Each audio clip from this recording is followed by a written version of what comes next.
Good afternoon, Yes, Yesha. that's awful close. Yeah. Hi, you testified about various ministers and deputy ministers and officials asking you if the RCMP could take over from the Ottawa Police. Which cabinet minister asked you that?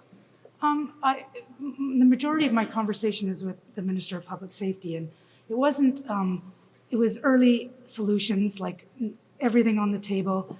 Is there possibilities? And when we think of that, like I said in my testimony, it's not a possibility. We're not the police of jurisdiction. There's many capable police agencies, and Ottawa Police included, who, with their lead, we did the enforcement action, and together with the other police agencies, we put an end to the protest. Was he the only minister? Did Minister Blair also ask? It may have been a conversation because both those ministers were involved in this event because of the scope of the event. So it wasn't something I took note of anybody specific asking. It was just in a solution-oriented kind of conversation. Commissioner, can you please clarify? You told the inquiry today that you advised Mr. Mendocino and Ms. Thomas that you believe that not all other existing tools had been exhausted. But in the email tabled with the inquiry today, the advice on the exhausted tools, that the tools were not exhausted, was actually removed from the talking points that you emailed to Ms. Thomas and Mr. Mendocino. So was there another email in which you advised them, or at what point and when did you present that advice to Mr. Mendocino? Well, by giving it to his chief of staff, it's like giving it to the minister. But you said you did both on the inquiry. At the inquiry, you said you did both. And the email that was presented today shows actually that advice was explicitly removed from that email. Yeah. So why was it removed from the email to Mr. Mendocino? I'm not sure, because the point being is that that was more of they only wanted a situational update from across the country, is how I believed it to be. So who told you to remove Nobody the advice? Nobody told me to remove it. It was just simply they wanted a situational update, and I wasn't there to provide it. That meeting had a whole other purpose. But it was at that meeting that they discussed the invocation of the Emergencies Act. You are, as you said, the window on policing for the federal government. You were of the view that there were other tools that could be used, and you both decided not to present that yourself to cabinet. No, that information was already presented. But only to the chief of staff? No, and to the minister. But it's not in the email to the minister. When I email the chief of staff, that is the minister. When the minister emails the chief of staff, when the chief of staff speaks to me, that's information from the minister. And you're also the top Mountie in Canada for Canadians. I'm wondering if you can explain why you told the parliamentary committee that the act was needed in May, but you never said that you had reservations. You never said you believed that there were other tools that could be used, when in fact that was your perspective at the time. No, it's about giving the decision makers all the information that they need so that they can in fact make an informed decision. So there was the Ontario Emergency But why Act. didn't you tell Canadians that you had reservations, which you had? Well, they weren't reservations in the sense that this wouldn't be useful for law enforcement. I just wanted to make sure that they had all the information available before them to make that decision. They obviously had a ton of different information. They put that all together, they make their decision.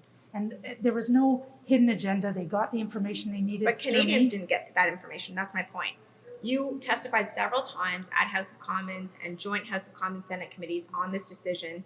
At no point did you express the reservations that you privately held. Why is that? It wasn't necessarily a reservation. And it was. You said there were other tools that have not yet been exhausted. In fact, within RCMP jurisdiction, we didn't use the Emergency Act because we used existing tools. And that was my context as the commissioner of the RCMP. En français? Oui. Donc, quelles étaient vos inquiétudes ou ce qui faisait en sorte que vous n'étiez pas nécessairement convaincu que d'invoquer la loi sur les mesures d'urgence était la chose à faire au moment où le gouvernement considérait le faire? Should I simplify? Oui. Vous avez mentionné que vous pensiez qu'il y avait d'autres outils qu'on aurait pu utiliser avant d'invoquer la loi sur les mesures d'urgence. Qu'est-ce qui fait en sorte que vous étiez de cet avis-là? Well, une partie de ça, c'est que la province d'Ontario a invoqué leur loi d'urgence. On n'a pas encore revué cet acte. Il y aura des pouvoirs ou des autorités dans ce acte qui peut être utilisé en plus les lois selon le code criminel.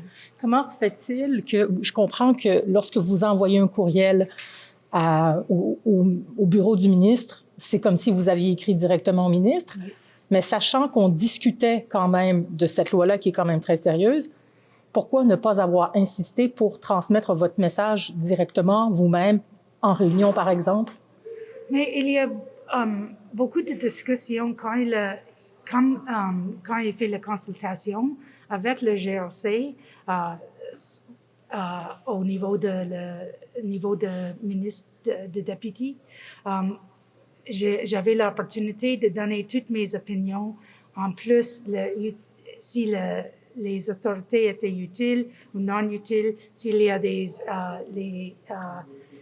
défis de renforcer certaines autorités qui étaient mis dans l'acte en question. Qui Wait, sont is les there another witness that the protest organizers were receiving leaks from law enforcement, including the RCMP? Is that something that you guys are investigating? Sorry, leaks from... From law enforcement to the protest No, organizers? we are fully, any accusations such as that, we fully reviewed. If there was, and the person, if there was in fact that happened, the person would be held to account, whether they're in the RCMP or not in the RCMP. But did it happen? Did it happen? You say you're No, it didn't investigating happen. and you've concluded your investigation, So it's so you over. concluded it Yes. didn't happen, or it did and it wasn't a big No, deal? in regards to the specific allegations, in regards to, I think it was it came out of the testimony of Mr. Bulford. No, Mr. Keith Wilson, the lawyer, who said that Mr. Bulford said that He was past Mounties yes. might have leaks, but we heard very clearly from another lawyer that there were leaks from serving members of law enforcement, and he said specifically the RCMP. There are ongoing reviews being done with that, but to date, there has been no codes of conduct ordered or no charges laid. And why is it that there is so much of what happened at this pivotal moment that you can't remember? Well, it was a while back. There was 3 to 4, sometimes 6 meetings a day on this very subject. There was also a lot of things going on besides the convoy.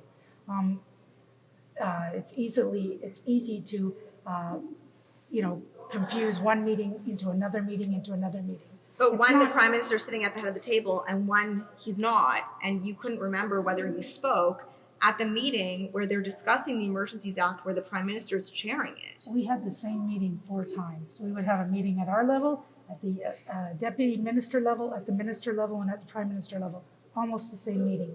So to tell whether I was there virtually or in person, it was difficult to remember that. Does it hurt your credibility as commissioner? Absolutely not. Because there's been questions about your conduct now at 2 different inquiries. And I'm just wondering. I don't think there's any question about my conduct at this inquiry. You're questioning my conduct, but I don't think anybody else. How I'm not- confident? Oh, sorry. Go ahead. How confident are you that cabinet was aware of your position reservations? Okay. And just to go back to that question, it's not actually me raising these questions. It's come very clearly from MPs that are wondering why it is that your public comments are different from your private advice. Well, they can bring that up to me. You But said when that the you're Emergencies asked Act was the safest option and that you couldn't have done what you did without it. But you didn't say that it was necessary, though. Is there a reason why you didn't say it was necessary? It's not up to me to decide if it's necessary or if it meets the threshold. It's about, will it be useful to law enforcement? Is there any gaps or any problems if we were trying to enforce it? That's what the parliamentarians would look at. If it's another agency that's going to do something with the regulation, they should be asking that agency. But if you look at the EA, if you look at Section 2 of the CSIS Act, it needs to be necessary. It needs to be a threat to national security. So as a commissioner of the RCMP, did you consider that it was necessary? I thought it was useful. I thought it was needed. Now, obviously, I have the benefit of hindsight. We wouldn't have been able to do the enforcement actions as safe as we did. We wouldn't have been able to keep the people at that protest as safe as they were and it wouldn't have been concluded in the short time frame it was if it wasn't for the emergency. En act. français, just to en confirm français, s'il that vous plaît, you en see- français. Sans l'acte d'urgence, c'était très difficile de faire le renforcement de qu'est-ce qu'on a fait. Ça donnait un environnement qui était plus sauf pour les Canadiens, pour les protesteurs.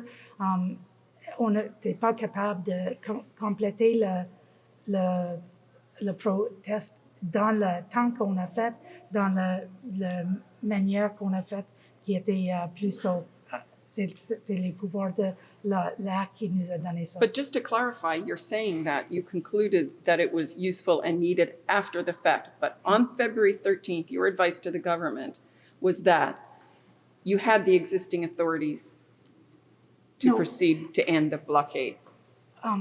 There was the draft of we knew what some of the authorities were going to be.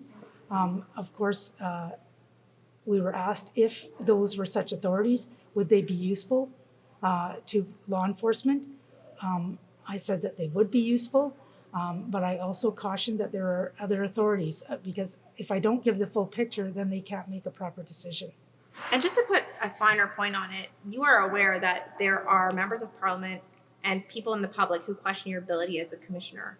Can you just clarify today how you view your conduct, your leadership at the RCMP, and whether you are staying on?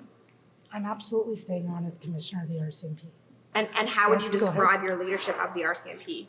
Go ahead. You said earlier that you guys put everything on the table. In fact, you did. So, what do you say to the fact that you guys didn't put everything on the table, including going out to the streets and talking to the protesters? And what other factor that the RCMP could have done without using the emergency act, without resorting to it?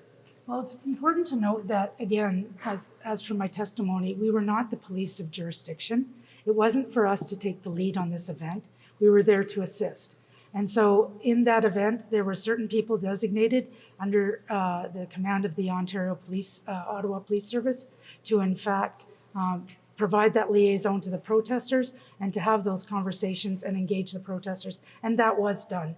It was a little bit more difficult because normally we engage with the lead of the protest group. In this case, there was 6 or 7 leaders, so it made it a bit more problematic. Thank you. And you said during your testimony that you didn't know if you needed a court order to seize the bank accounts as freeze assets. Is there a reason why you weren't aware that you needed a court order to do that? No, the seizing, I knew that you needed a court order. I wasn't sure on the freezing because we've never done the freezing of accounts. We obviously, when we seize accounts, that's a different aspect, but the freezing was pretty new to me and I haven't looked at it any further. Thanks, Thank you all everyone. very Thank you. Okay.